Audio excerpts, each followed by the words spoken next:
ತರುವಿನ ನೆರಳು ಕೊಡುವಂತ ಸುಖವು ಕೊಡುವನು ಕೃಪೆಯ ದಿನವು.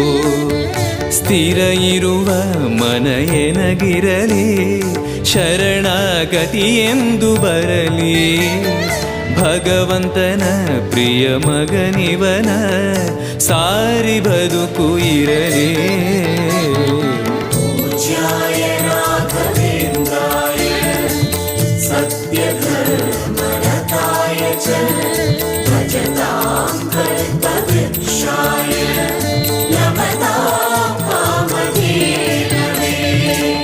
ಆಲಯವೆಂದರೆ ಮಂತ್ರಾಲಯವೇ ಬೇರೆ ನಾ ಅರಿಯಲಾರೆ.